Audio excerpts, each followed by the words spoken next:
Today, this is all that's left of the Gein farmhouse. As archaeologists continue to dig, they still find relics from those days when Ed Gein roamed the hillsides of Plainfield, Wisconsin.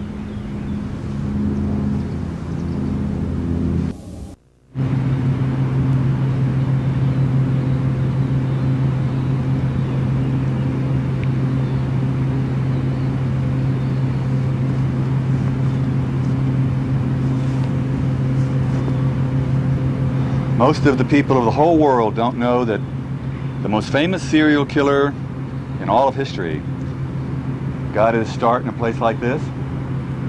The year was 1945.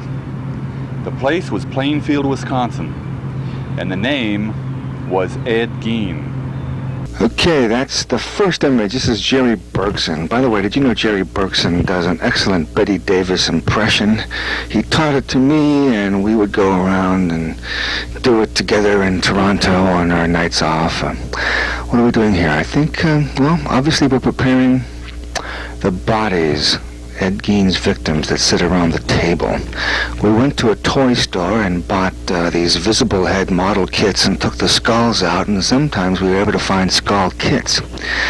And we bought dowel rods and chicken wire, and that's what these things are made out of. This is dowel rods, chicken wire, latex. In this case, this is an actual cast of the woman who played his mother.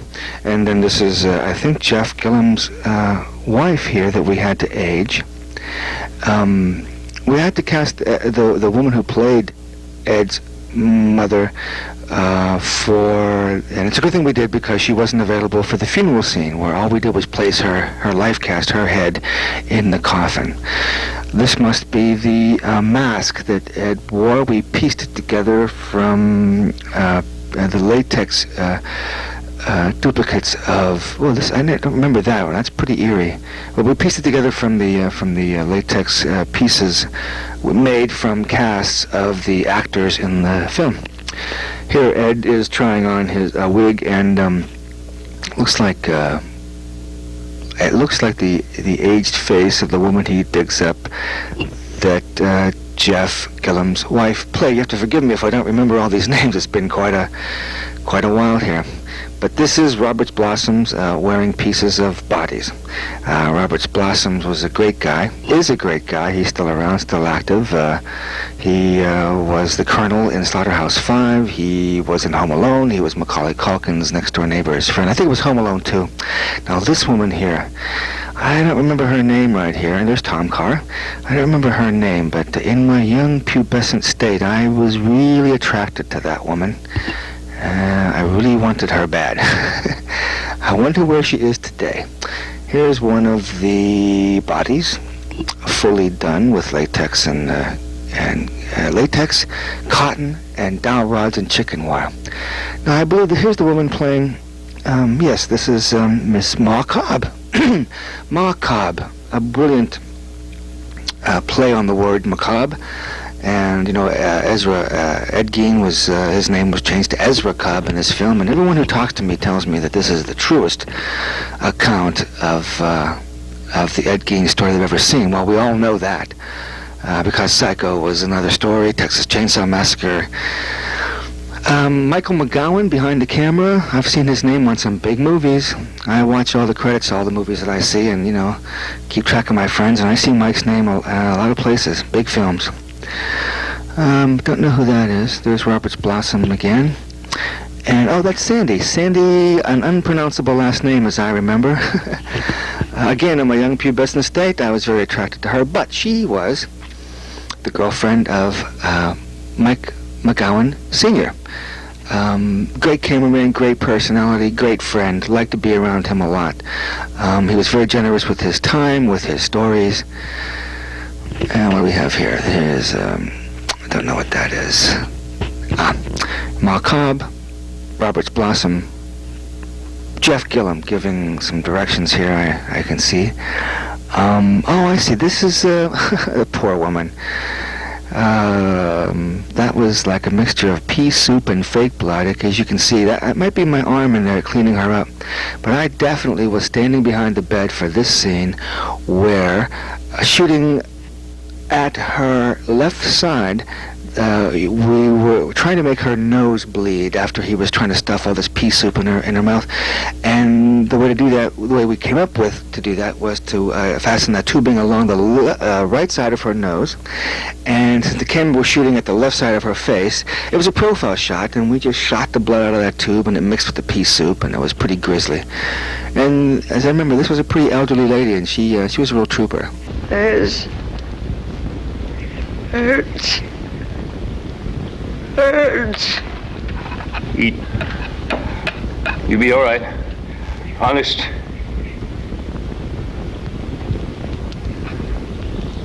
Oh, you won't die. Honest.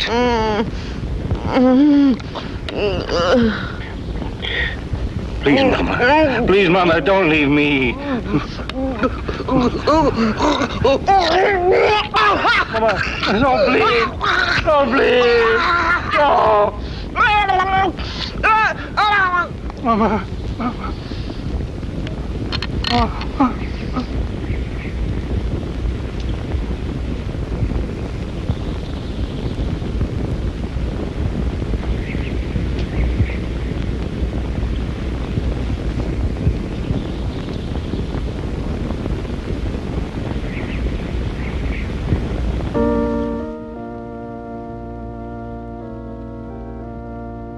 Looks like Ezra Roberts Blossom is studying his lines.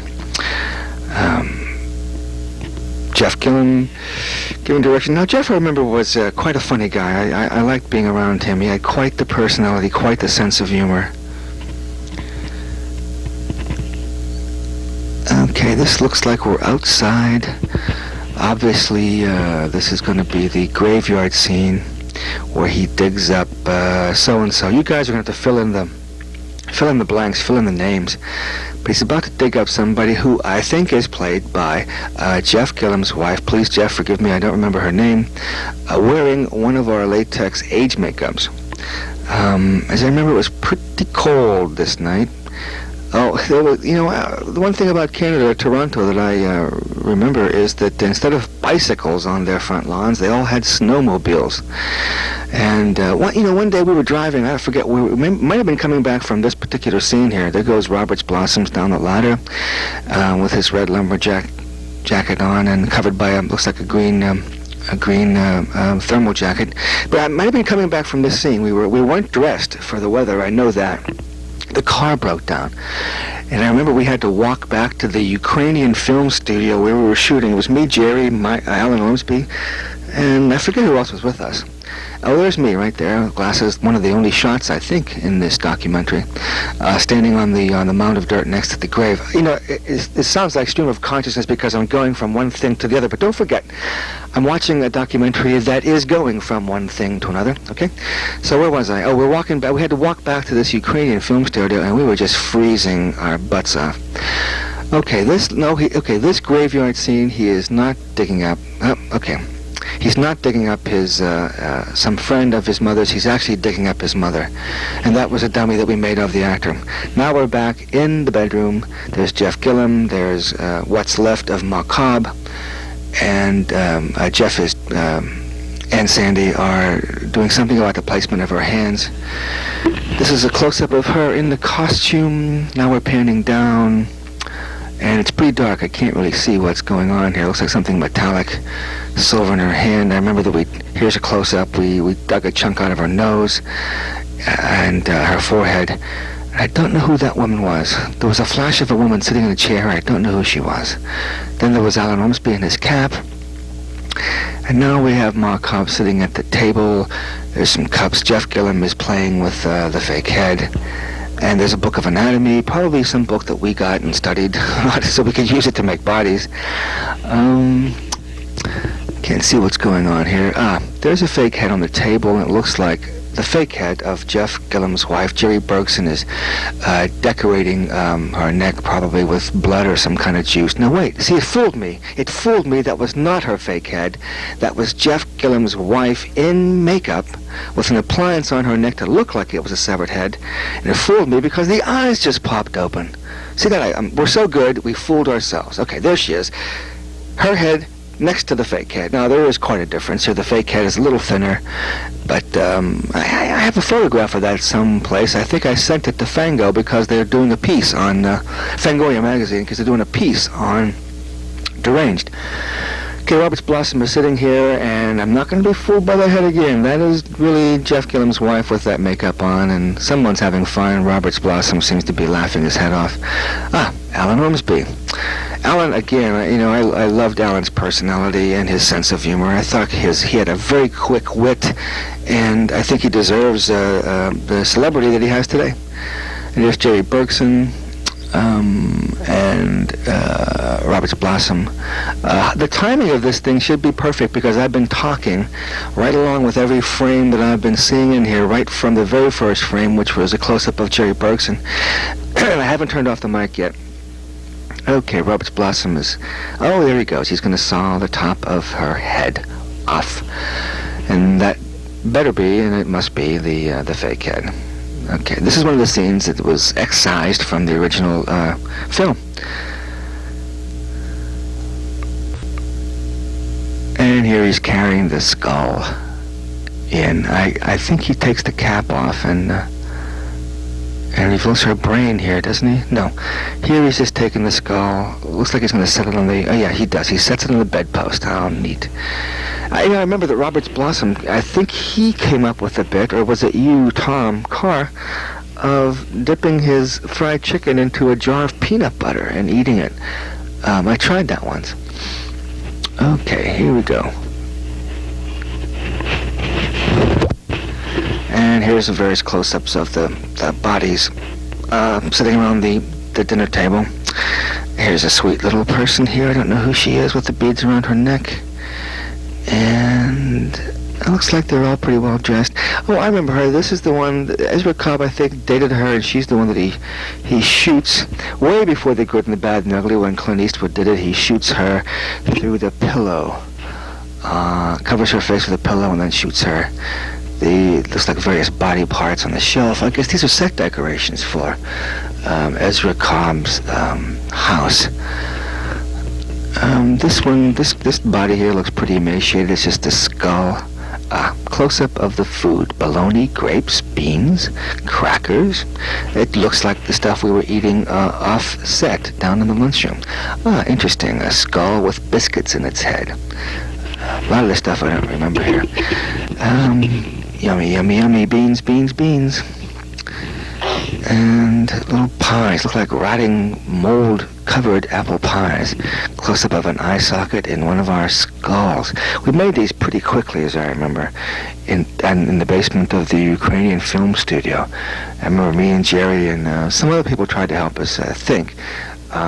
Smearing latex and cotton latex over these dowel rods, and the teeth, I think, were still part of the skulls. Here's a nose sewn over Ma Cobb's face. Okay, there's Jerry Bergson again, sitting at the table. Alan Ormsby. Jerry's doing some finishing touches on... Again, I guys got to fill in these names. I cannot remember the name of the girlfriend that Ezra took to that candle-lit dinner and then shot her. Oh, there's that girl again. And I really don't remember her name. I tell me if you ever find out where she is, I'd like to know, because I really liked her back then. I wonder if it was this particular nude scene that I'm watching right now with Jeff Gillum kneeling beside her and Roberts Blossom playing with her knees as the camera wanders to show the other bodies around the table. Okay, here we are. We're setting up this dinner table scene here. There's Sandy on the left. It looks like Michael McGowan. Alan Ormsby pops in and taps Jeff on the shoulder. Here's Jeff, and he's doing something with an eyeball of one of the creatures. Is it a grape? Is he going to eat it? No, he said, yep, he does. He does eat it, ladies and gentlemen, with his Mardi Gras t-shirt on. This guy, Alan Tramby, I think is his name, and he introduced us to Canadian beer and Italian food restaurants up there near Toronto. And the biscuit head again, with latex and crepe hair, and Roberts Blossom. Looks pretty busy on the set this day. You know, I've only seen one show. Oh, that must be me. That is me in the background. Look how fat I was with those glasses and no facial hair. Yes, I'm in better shape today than I ever was in my life, and especially that period of my life. I noticed in viewing this tape earlier that my wife Arlene is involved in a lot of it. She played the part of, I forgot, Mrs. somewhat, the school teacher. There she is right now in the film, actually.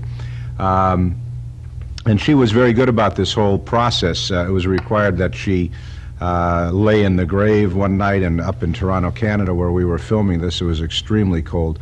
This particular is the death mask of Lisette, and immediately next to her are Cosette Lee, and this is Arlene, my wife. Of course, she's made to look like she's 90 years old there. The thing that Arlene wanted was, I want a part, I want a part, I want a part. So we gave her the part of Mrs. Smith, the school teacher, and she got to do this part.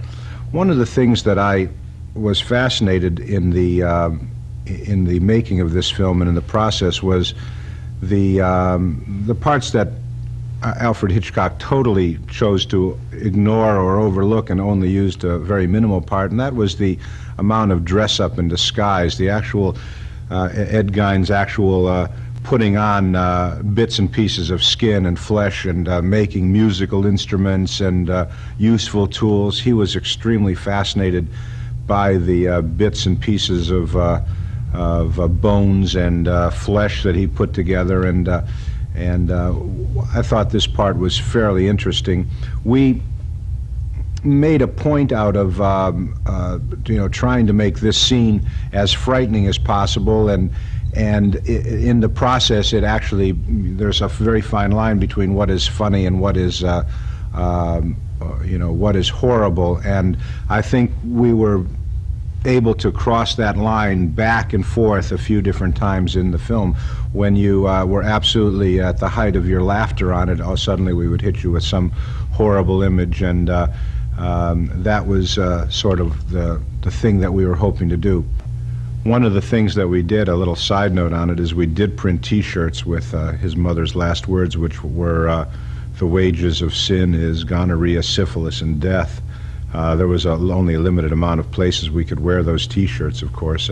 The entire town was unaware of what we were doing, and we were just a film company doing a movie up there, but we really couldn't wear those T-shirts very many places. I thought that Robert's Blossoms was perfectly cast. I have to definitely credit Tom Karr with that pick. He came back from New York from a casting after we had viewed a lot of actors in the United States and in Canada, and said that he had found this fellow named Robert's Blossoms there. We saw his tape, and he was right on the money. He involved himself deeply in the role. I mean, he was very much involved, and only the lightest of direction would push him in the right direction. I thought he was very well cast in that. But the scooping of the brains and the playing with the eyeballs and the dealing with the skull were all at the time we were filming them, we were in hysterics of laughter, and it hit the screen, and I guess it was just too graphic an image, to see somebody playing with eyeballs and scooping things out. But Robert Blossom did such a wonderful job of being so totally involved in it. You would think that he was doing something like playing with Jell-O or playing a board game or playing solitaire. I mean, he was so involved in it, and yet he was so detached from the emotional aspects of it that it actually became an extremely frightening scene, although we had loads of laughs doing it. I also credit Alan Ormsby, who's kind of ghoulish in a way and enjoys that sort of, a little bit beyond far out.